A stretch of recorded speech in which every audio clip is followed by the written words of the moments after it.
From the CISO series, it's Cybersecurity Headlines. These are the cybersecurity headlines for Tuesday, January 6th, 2026. I'm Sarah Lane. European hospitality industry hit with blue screen of death. Securonics researchers say suspected Russian hackers are targeting European hotels with a malware campaign, Fault Blix, that uses a fake Windows blue screen of death to deliver DC rat malware. It starts with phishing emails posing as booking site reservation cancellations, often listing charges above €1,000 to create urgency. The malware disables defenses, steals credentials and clipboard data, and maintains persistence. With Russian language debug strings, infrastructure geolocated to Russia, and DC Rat's sale on Russian underground forums pointing to that Russian link. Brightspeed investigates breach claims. Brightspeed, a major U.S. fiber broadband provider serving rural and suburban areas across 20 states, says it's investigating breach and data theft claims made by the Crimson Collective extortion group. The attackers allege they stole personal and account data tied to more than 1 million customers, including contact details, account and session information, payment history, limited card data, and appointment records. Brightspeed confirmed it's probing a potential cybersecurity incident, but hasn't verified the claims. Convicted Bitfinex launderer freed from prison. Ilya Lichtenstein, who pleaded guilty to laundering billions in Bitcoin stolen in the 2016 Bitfinex hack, has been released from prison just more than a year into a 5-year sentence handed down in late 2024. Lichtenstein says his early release was due to the First Step Act, a bipartisan prison reform law. Officials say he served significant time and is now on home confinement. The hack led to a record $3.6 billion Bitcoin seizure. Hackers target Ukrainian military and government with Viber. The 360 Threat Intelligence Center reports that Russia-aligned hackers are targeting Ukrainian military and government entities by using the Viber messaging app to deliver malware. The campaign sends malicious zip files containing Windows shortcut files disguised as Word and Excel documents, which deploy Hijack Loader and ultimately install Remcos Rat for espionage and data theft. Researchers say the group has escalated its tactics by abusing messaging platforms like Viber and also Signal and Telegram to evade detection and maintain persistent access. Huge thanks to our sponsor, Hawks Hunt.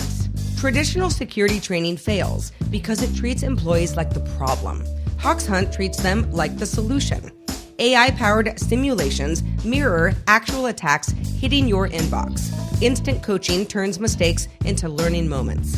Gamified rewards make security engaging. The result? Real behavior change that measurably reduces your risk. Thousands of companies trust Hawks Hunt to transform human vulnerability into human defense. Visit hawkshunt.com/CISO series to learn more. Cyber attack unlikely over Greece grounded flights. Greek authorities say a radio communications failure that shut down the country's airspace for several hours on Sunday probably wasn't a cyber attack, though investigations are ongoing. Flights were grounded, diverted, or delayed after noise disrupted all air traffic control channels, including backups, affecting about 120 flights in Athens and Thessaloniki airports and stranding thousands of passengers. Officials have launched multiple probes and formed a multi-agency investigative committee. Air traffic controllers renewed calls to replace outdated equipment. Kim Wolf infects more than 2 million devices.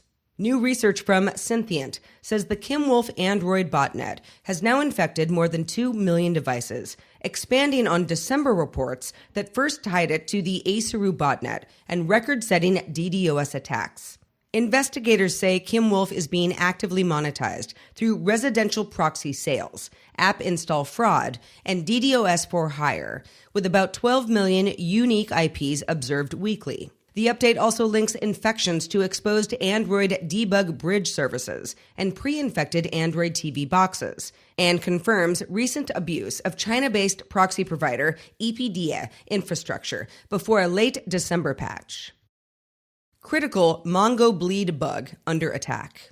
Attackers are actively exploiting a critical MongoDB vulnerability dubbed MongoBleed that lets unauthenticated remote attackers leak server memory and steal clear text credentials, tokens, and sensitive data.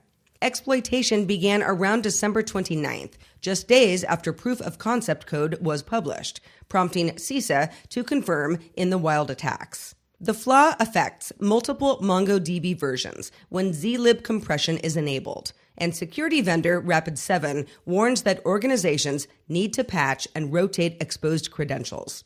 MongoDB urges immediate upgrades or disabling zlib compression.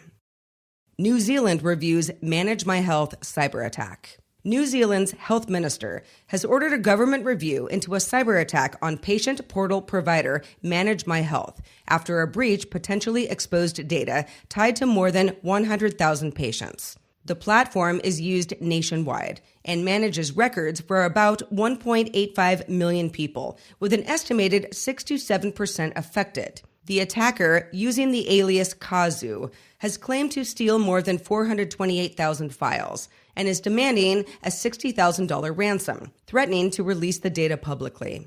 Manage My Health says the incident is contained and is working with law enforcement and cybersecurity experts to determine what data was accessed or downloaded. Want more great content from the CISO Series team? If you haven't subscribed to our YouTube channel yet, now's the time. It's 2026 after all. Head on over to youtube.com/CISO Series for a whole lot more. We'll see you there. If you have thoughts on the news from today or about our show in general, be sure to reach out to us at feedback@CISOseries.com. We'd love to hear from you. I am Sarah Lane, reporting for the CISO Series. Thanks so much for listening. Cybersecurity headlines are available every weekday. Head to CISOseries.com for the full stories behind the headlines.